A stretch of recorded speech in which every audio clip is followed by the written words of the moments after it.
분포를 보시면 저렇게 크게 세 지역으로 나눌 수가 있습니다. 이제 A, B, C 이렇게 나눠져 있는데 실제적으로는 그 A 지역을 보시면 그죠? 이제 C 지역부터 봅시다. 제가 이게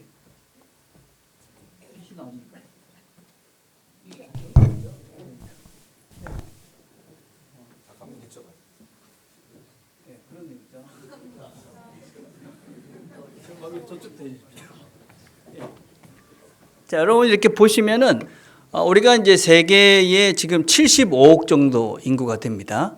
그 중에 이제 예수를 편안하게 믿을 수 있는, 그래서 이제 전 세계적으로 이렇게 예수를 믿는 사람들이 이렇게 좀 이렇게 전체적으로 많은 퍼센티를 차지하는 이런 그 나라들, 이런 나라들을 우리가 이제 C 지역이다 보통 이렇게 나누고, 이런 지역이 지금 전 세계에 한 32억 정도 됩니다. 상당히 많은 사람들이 편안하게 예수를 믿죠. 그런데 재밌는 것은 그렇게 예수를 편안하게 믿을 수 있는 그런 그 지역에 전 세계 선교사가 한 40만 명 정도가 됩니다. 이거는 뭐 선교사라는 개념 속에서는 이제 크로스 칼처, 그러니까 문화와 문화가 다른 나라로 간 선교사들을 이야기하는데, 이게 모든 선교사 한 40만 명 정도 되는데, 그 중에 편안하게 예수를 믿을 수 있는 지역에서 일하시는 선교사님 수가 72%가 됩니다. 참 이상하죠, 그죠? 예. 그 다음에 두 번째가 이제 B 지역인데, 이 B 지역이라는 것은 예수를 믿는 것이 힘들진 않습니다. 그런데 그 지역이 아직까지 주로 이제 믿지 않는 사람들이 더 많은 그런 지역을 이야기하죠. 이제 대표적인 게 이제 캄보디아 같은 지역입니다. 그 예수 믿는 건 어렵지 않습니다. 그 주변에 교회도 있고 또 어떤 사역자도 있고 또 성경도 있습니다. 그런데 그런 아직까지는 복음 전파가 많이 필요한 그런 지역입니다. 거기에서 선교사님들이 한 25% 정도가 그곳에서 일합니다.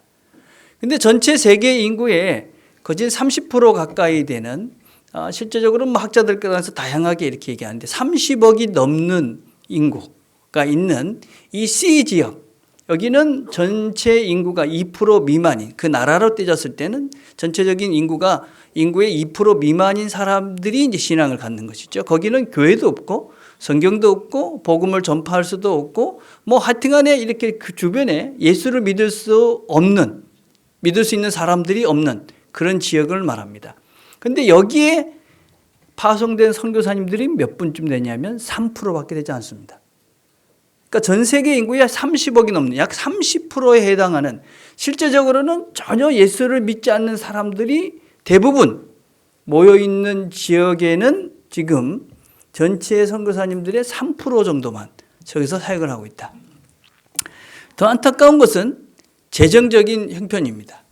재정을 보면 여러분 보시다시피 전체적인 이 재정을 쓰고 있는 것은 지금 예수를 믿기 그냥 별 문제가 없는 이런 지역에서 쓰고 있는 것이, 그리고 그 조금 믿기 괜찮은 지역에서 사용하고 있는 것이, 그런데 정말 필요한 곳에 예수를 전혀 믿기 어려운 그런 지역에 지금 사용되고 있는 재정이 얼마냐면 1%밖에 되지 않습니다.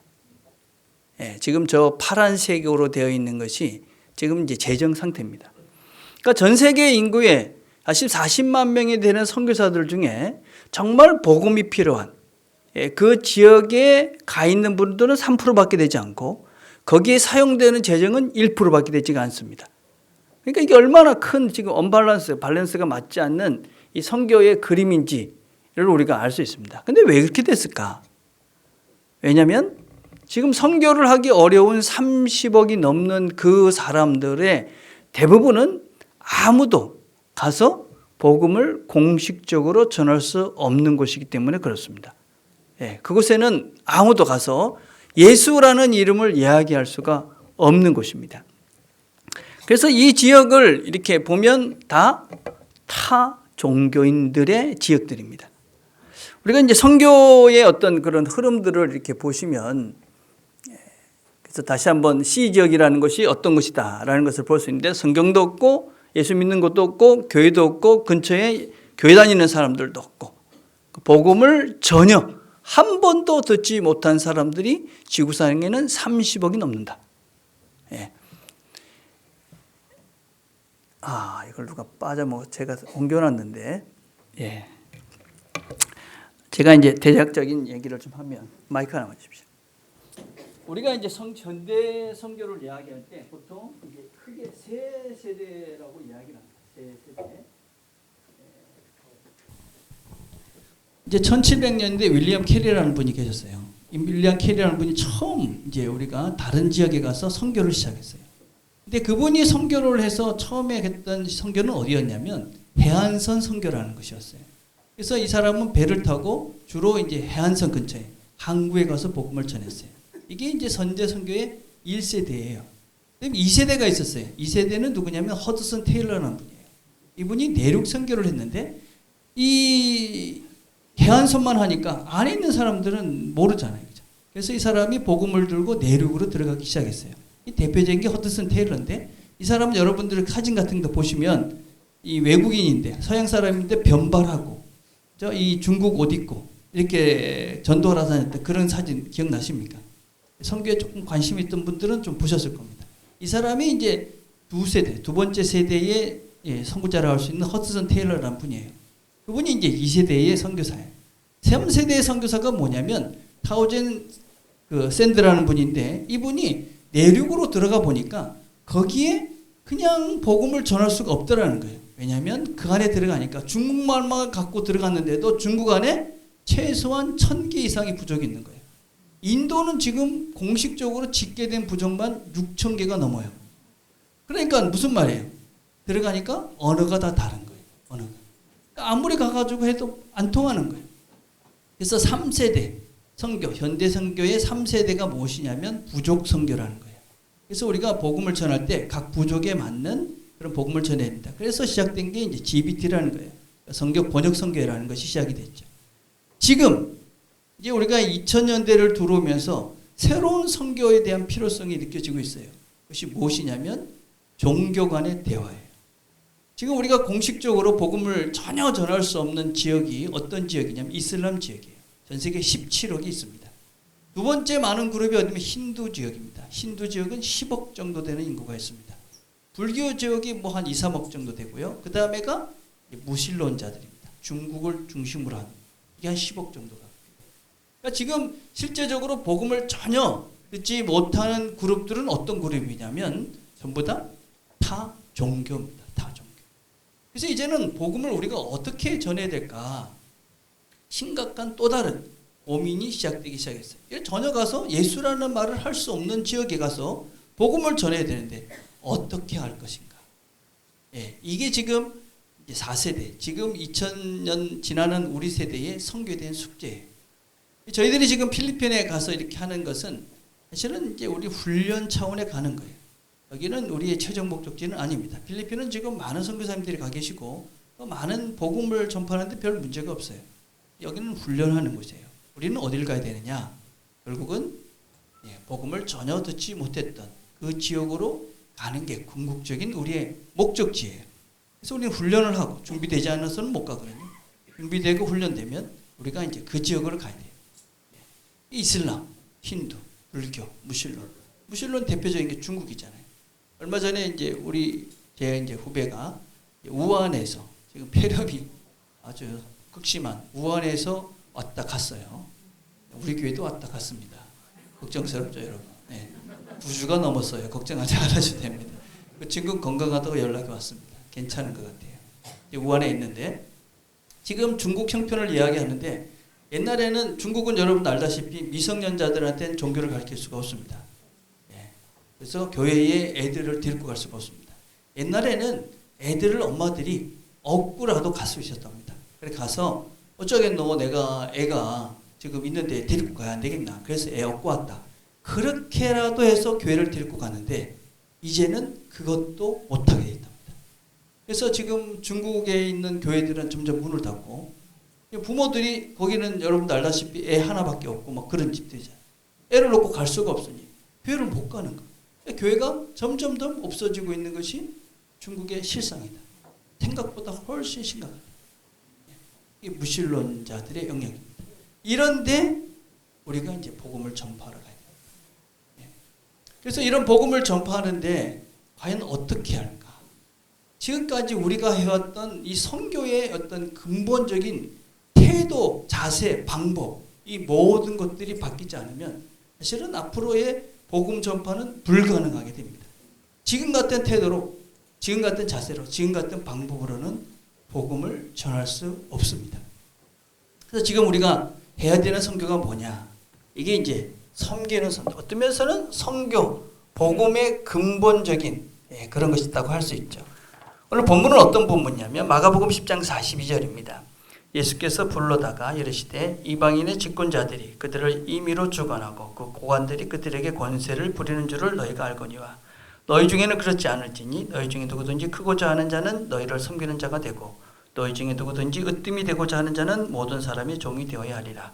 인자가 온 것은 섬김을 받으려 함이 아니라 도리어 섬기려 하고 자기 목숨을 많은 사람의 대속물로 주려 함이니라. 이게 앞으로 우리가 선교를 해야 되는 기본적인 자세다. 여러분, 우리가 타 종교에게 복음을 전하기 위해서 제일 먼저 뭘 해야 될까요? 대화를 해야 됩니다. 대화. 우리 대화를 잘 못해요. 우리 뭘 잘해요? 지시, 비판, 비난, 그죠? 이런 건 해도 대화는 잘 못해요. 대화라는 것은 상대방의 이야기를 듣고 내 이야기를 하고, 이게 이제 대화죠. 종교 간의 대화. 여러분들이 우리가 좀 오해하고 조금 더 좀 그 이해의 폭을 넓혀야 되는 영역 중에 하나가 뭐냐면, 그건 WCC라는 것이 있어요. 여러분 아마 머릿속에 다 거기는 사단의 조직 같고 전부 다 문제가 있는 조직이다 이렇게 생각할 가능성이 참 많아요. WCC는 월드 처치 카운슬이라는 것이에요. 그러니까 이제 에큐메니컬 운동이라고 모든 종교가 뭐 하나가 돼야 된다 이런 운동을 하는, 물론 문제는 있습니다. 거기에 무슨 뭐 다른 예수 아닌 다른 곳에 구원이 있다 뭐 이런 얘기들 때문에 우리가 참 받아들이기 어려운 그런 문제가 있는 집단, 그런 주장도 분명히 있습니다. 그러나 그들이 하고 있는 방법론은 우리가 잘 봐야 됩니다. 그들이 어떤 걸 하고 있는 것이냐면 타 종교와 대화를 해야 됩니다. 우리가 지금 이 35기 때는 다른 종교들하고 어떻게 우리가 복음을 전할 수 있느냐. 그들을 어쩌든지 불러내서 우리가 같이 모여서 이야기를 하고 토론을 하고, 그래서 복음을 전할 수 있는 그거밖에 다른 방법이 없지 않느냐. 저는 이제 WCC 같은 동에서도 우리가 어떤 오해들을 하고 있냐면요. 그 사람들이 원래 주장했던 근본적인 정신을 보지 않고 비판을 해놓은 것만 보는 거예요. 그러니까 비판을 보고 또 다른 비판을 하는 거예요. 본질은 보지 못하고 그냥 그 안에 있는 뭘 원하는 건지는 생각하지 않고 그냥 비판하는 것만 보는 거예요. 근데 그들이 원하는, 어떤 면에서 처음에 시작했던 정신이 무엇이냐면 타 종교에도 복음을 전해야 되는데 어떻게 할 것이냐. 대화해야 될 것이냐, 대화. 이게 사실은 이 어떤 WCC가 처음에 시작했던 근본적인 정신 중에 하나예요. 근데 우리는 물론 우리가 받아들이기 어려운 것은 거부해야 됩니다. 그런 면은 틀림없이 있어요. 그렇지만 그들의 방법론과 그들이 추구했던 것들 자체까지도 무시해서는 안 됩니다. 왜냐하면 그거 외에는 없으니까 지금. 그 전까지는 우리가 복음을 어떻게 전할 수 있었냐면요. 너가 틀렸어. 그러니까 나를 믿어. 이게 통하던 시대였어요. 근데 지금은 통하지 않습니다. 너가 틀렸어. 그런 말하는 순간 그래 너 달랐어. 그럼 끝나는 시대. 이제 더 이상은 내 이야기를 들어주지 않는데 네 이야기를 내가 들어주겠다. 그런 시대가 아닙니다. 네. 그래서 이제는 우리가 어떻게 도대체 이 사람들에게 우리가 다가갈 수 있을까? 네. 그래서 제가 늘 강조하는 게 우리 자체가 똑바로 자신이 있어야 됩니다. 늘 성경 공부하면서 예수가 그리스도다. 이게 본질이다. 이것에 대한 흔들림이 없어야 된다. 이런 얘기를 왜 하느냐면 이것에 대한 확신이 있으면 그 다음 것들은 우리가 방법론적인 것들은 우리가 수없이 택할 수 있기 때문에 그렇습니다. 이 자신이 없으니까 다른 종교들하고 대화를 못하는 거예요. 다른 종교와 함께 있으면 내가 말려들을 것 같으니까. 똑바로 배우시고 그리고 대화를 시작해요. 타종교의 이야기를 들어주셔야 돼요. 그러고 난 다음에 내 얘기도 들어도. 내가 진리의 걸음을 걸어가고 있다는 것을 보여줌으로써 복음을 증거할 수밖에 없는 시대가 이 시대예요. 그래서 우리가 타종교와의 대화를 시작하기 위해서 우리의 자세 자체를 대화해야 된다. 대화. 이게 첫 번째 타종교와 타종교를 우리에게 복음을 전할 첫 번째 걸음이에요.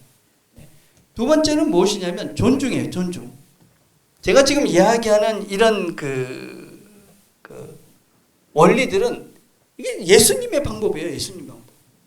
예. 여러분 제가 이야기하고 싶은 것은 오늘 이런 대화, 존중, 자유. 여러분 이게 다 기독교적인 원리잖아요. 그죠?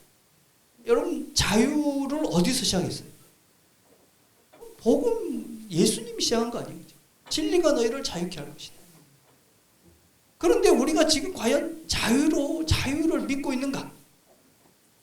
왜 우리가 다른 사람들에게 강제하고 억압하고 폭력적인 방법을 통해서 복음을 전하랍니까? 자신이 없는 거예요. 근데 더 이상 이런 방법은 통하지 않는 시대가 됐습니다. 스스로 선택하고 스스로 그 길을 찾아갈 수 있도록 우리가 길을 제시해 줘야 되는데 아직까지 우리의 복음의 어떤 방법들은 억압과 폭력과 억지로 안 하면 반대하는 것으로 우리가 복음을 전할 수 있다고 착각했던 것이죠. 그런 복음은 더 이상 의미가 없다라는 것은 역사 속에 분명히 밝혀졌어요. 스스로 선택할 수 있도록 해줘야 되는 거죠. 그리고 다른 사람들을 대하는 우리의 태도가 교회가 무례했죠. 예, 무례했습니다. 예. 물론 그렇게 해서라도 복음이 전파된다. 그런 억지는 이제는 안 통하는 시대죠. 그냥 예수 믿으면 천국이고 불신하면 지옥이다. 그리고 아무 데나 가서 네가 왜 예수 안 믿느냐 큰 소리 지르면서 이 지옥 갈 놈들 이러고 다녔잖아요. 이제 더 이상 그렇게 해서는 무식한 사람이 되는 것이고 무례한 사람이 되는 것이고 어떤 면에서는 복음을 욕먹이는 사람이 되는 겁니다. 그래서 이제 우리가 이 타 종교들에게 다른 종교들이 우리 지금 복음을 전해야 되는 대부분의 사람들은 여러분 그냥 중립에 있는 사람들이 아니고 다른 종교에 심취되어져 있거나 다른 종교를 따르는 사람일 가능성이 대단히 많아요. 심각하게 우리가 복음을 전해야 되겠다고 생각한다면 이제 우리가 그들에게 어떻게 접근해야 될 것인가라는 것을 심각하게 고민하면서 우리가 이 일들을 시작해 가야 되는 거죠. 예. 복음은 뭡니까 근데? 복음이 뭐냐? 예.